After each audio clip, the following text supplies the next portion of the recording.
మామూలుగా life insurance అవన్నీ ఒక ఏజ్ వచ్చాక తీసుకోమంటారు, అంటే పెళ్ళయ్యాక తీసుకో నీ ఫ్యామిలీ కోసం అలా చెప్తారు కదా. 1 crore ఒక 30 ఏళ్ల వ్యక్తికి 1 crore లైఫ్ కవర్ చేయాలి అంటే అప్రాక్సిమేట్గా అతనికి 3 lakhs ఇన్వెస్ట్మెంట్లో ఒక గోల్ లేకుండా ఇన్వెస్ట్ చేస్తే ఏం చేస్తామో తెలియకుండా, ఎంత కావాలి ఎక్స్పెక్టేషన్ తెలియకుండా ఈ డబ్బులు ఇన్వెస్ట్మెంట్ చేయడంలో కానీ లేదంటే ఈ ప్లానింగ్లో కానీ మిడిల్ క్లాస్ వాళ్ళు చేసే 5 or 6 అంటే మేజర్ మిస్టేక్స్ ఏమని మీరు అనుకుంటున్నారు? ఇప్పుడు పెట్టేసాను రేపు డబ్బులు అయిపోవాలి, డబ్బు అంటే దట్ టూ మచ్ ఎనివి. ఒక ఏడాదిలో డబ్బులు అయిపోవాలి, ఇంకా 2 years ట్రిప్లు అయిపోవాలి,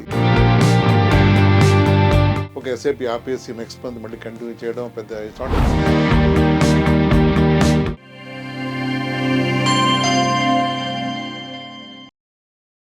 మామూలుగా లైఫ్ ఇన్సూరెన్స్ అవన్నీ ఒక ఏజ్ వచ్చాక తీసుకోమంటారు, అంటే పెళ్ళయ్యాక తీసుకో నీ ఫ్యామిలీ కోసం అలా చెప్తారు కదా. అలాగే సెకండ్ పాయింట్ ఏంటంటే లైఫ్ ఇన్సూరెన్స్ టర్మ్ ఇన్సూరెన్స్ రెండు కలిపి తీసుకునే వాళ్ళు కూడా ఉంటారు.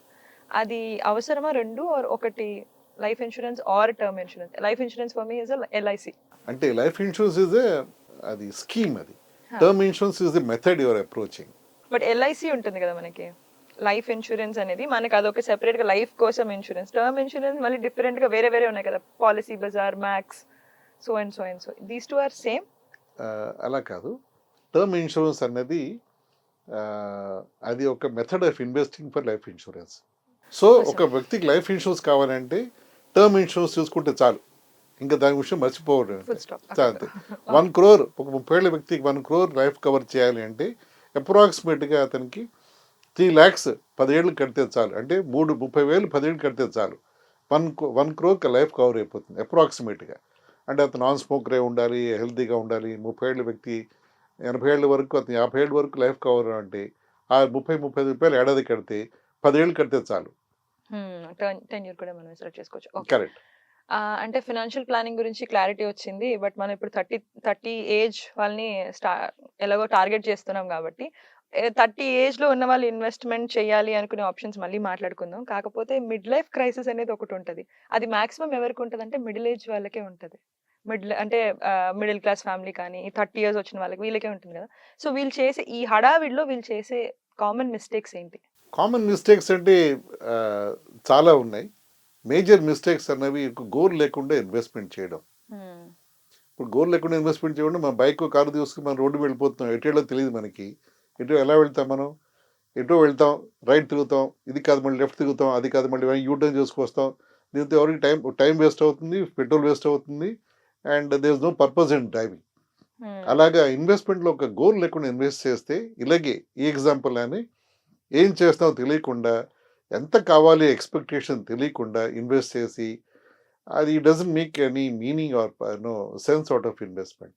అందుకని ఒక గోల్ పెట్టుకుని 10 ఏళ్ళు నాకు ఇంత కావాలి, నాకు రియలిస్టిక్గా అచీవ్ చేయగలమా లేదా అని వర్కౌట్ చేసుకుని ఒక ప్లానర్తో కూర్చొని డిస్కస్ చేసి అప్పుడు ఆ జర్నీ దిగినప్పుడు దానికి ఒక గోల్ ఉంటుంది, అచీవ్ చేయాలని ఒక ప్లాన్ ఉంటుంది.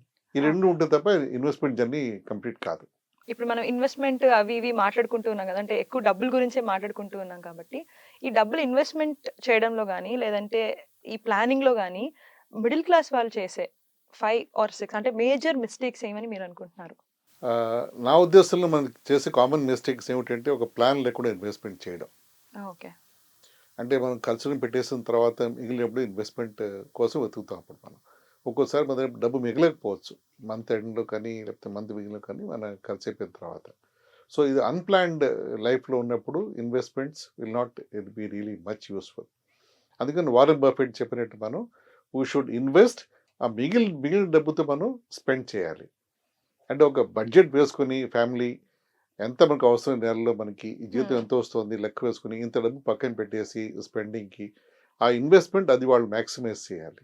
ఓకే. తర్వాత ఇంక్రిమెంట్స్ కామన్గా వస్తాయి ప్రతి ఎంప్లాయీ, కానీ నువ్వు జీవితంలో ఎవ్రీ ఇయర్ డబ్బు పెరుగుతుంది ఆబ్వియస్గా. ఆ పెరిగి ఇంక్రిమెంట్ కూడా ఇన్వెస్ట్ చేయాలి మనం. అంటే మన లైఫ్లో హ్యాపీనెస్ మనం పోగొట్టుకోకలేదు, చిన్న హ్యాపీనెస్ మూమెంట్స్ అన్నీ ఎక్స్పీరియన్స్ చేస్తూనే ఇన్వెస్ట్మెంట్ కూడా మనం ఫన్గా చేసుకునేలా మనం వర్కౌట్ చేసుకోవాలి. ఇది అయిన తర్వాత ఒక లాంగ్ టర్మ్ వ్యూ ఉండాలి.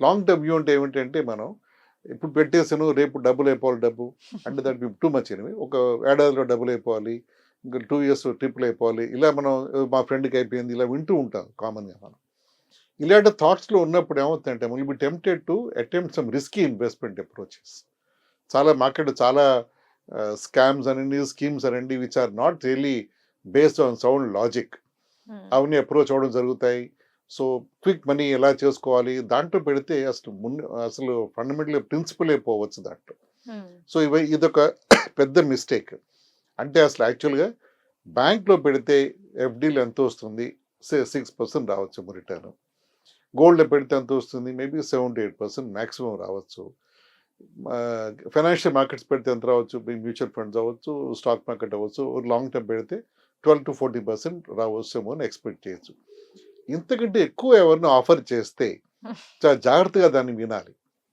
దాన్ని చాలా సీరియస్గా కన్సిడర్ చేసి దాని మీద స్టెప్ తీసుకోవాలి ఎందుకంటే ఏది ఇంతకంటే ఎక్కువ ఇచ్చే మార్గాలు ఎక్కువ లేవు అంటే ఇది బికమ్ స్పెక్యులేషన్ రావచ్చు రాకపోవచ్చు 1 month వస్తుంది సెకండ్ మంత్ రాదు so average becomes half so అది మనం జాగ్రత్తగా ముందుకు వెళ్ళాలి సో అది పెద్ద మిస్టేక్ పీపుల్ మేక్ ఈ టెంప్ట్ అవ్వకూడదు మనకి మనీ కావాలి కాబట్టి 18% 50% రావు డబ్బు correct correct maximum 10 to 12 correct correct correct financial జర్నీలో కూడా మనకు అడ్వైజర్ని ట్రస్ట్ చేసి ఒక మంచి అడ్వైజర్ చూస్ చేసుకోవాలి మీకు తెలిసిన వాళ్ళు ఉన్న వాళ్ళు చూస్ చేసుకుని వాళ్ళతో జర్నీ కంటిన్యూ చేయండి వాళ్ళు చెప్పి వాళ్ళు చెప్పిన జాగ్రత్తగా సీరియస్గా విని వాళ్ళతో ఆర్గ్యూ చేసి డిస్కస్ చేసి తెలుసుకుని వాళ్ళ అప్రోచ్ అర్థమై అప్పుడు వాళ్ళతో వెళ్తే మీకు బెనిఫిట్ అది ఎందుకంటే వాళ్ళు ఎక్స్పర్ట్స్ దాంట్లో వాళ్ళు డే ఇన్ డే అవుట్ దాంట్లో ఉంటారు కాబట్టి వాళ్ళు they will be able to tell ఇది సాధక బాధకాలు ఏముంటాయని చెప్పగలరు వాళ్ళ జర్నీ వీళ్ళంత టైం ఎలాగో ఇన్వెస్ట్ చేయలేరు కాబట్టి వాళ్ళు ఇన్వెస్ట్ చేసిన టైం ని వీళ్ళు ఎగ్జాక్ట్గా యూటిలైజ్ చేసుకోవచ్చు ఎగ్జాక్ట్గా ఇంకోటి ఏమిటంటే మనం ఇందాక చెప్పినట్టు మార్కెట్ న్యూస్ రియాక్ట్ అవ్వడం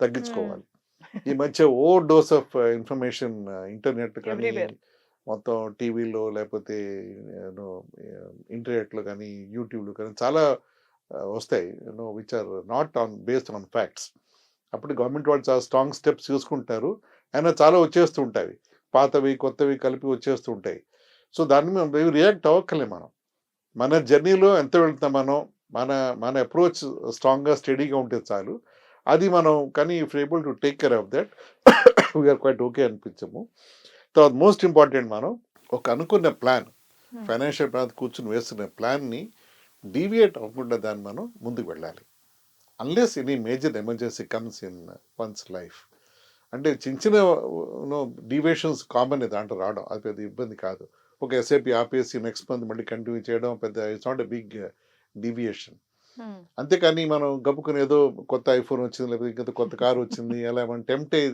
దాంట్లో కానీ మనం ఇదే అయిపోతే డైల్యూట్ చేసుకుంటే జర్నీ పెద్ద ఏదో వస్తుంది అప్సెట్ అవుతుంది దాంట్లో మనం మళ్ళీ to make up last time will be difficult most important ఇంకో ఫైనాన్షియల్ జర్నీలో టైం ఇవ్వాలి మన అన్నిటికీను ఈ ఫైనాన్షియల్ జర్నీలో ఒక 10 ఏళ్లలో ఇంత అవుతుందంటే 10 ఏళ్లలో అవుతుంది 9 ఏళ్లలో అవుతుంది సో అది మనం రియలైజ్ చేసి మనం దానికి టైం ఇచ్చి మనం పేషెంట్గా డిసిప్లిన్గా వెళ్తే మనకు కావాల్సినవన్నీ మనం అచీవ్ చేసుకోవచ్చు ఫైనాన్షియల్ లైఫ్లో ఈ లోపే హడావిడి పడిపోయి 5 years కే రావట్లేదు అని దాన్ని మార్చకూడదు కరెక్ట్ స్టిక్ అయి ఉండాలి మనం తీసుకున్న కరెక్ట్ సో మేజర్ మిస్టేక్స్ చూసుకుంటే అదే ఇన్వెస్ట్మెంట్ కరెక్ట్ గా చేసుకోవాలి గోల్ బేస్డ్ తర్వాత ఫినాన్షియల్ అడ్వైజర్ సపోర్ట్ తీసుకోవాలి డెఫినెట్ గా తర్వాత మనం ఏదైతే ప్లాన్ వేసుకున్నామో దానికి స్టిక్ ఆన్ అయ్యి ఖచ్చితంగా ఉంటేనే ఇవి ఎవరు చేయరు కాబట్టి మిస్టేక్స్ అవుతున్నాయి ఇప్పుడు ఓకే ఇక్కడ నాకు ఇంకో క్వశ్చన్ ఏంటంటే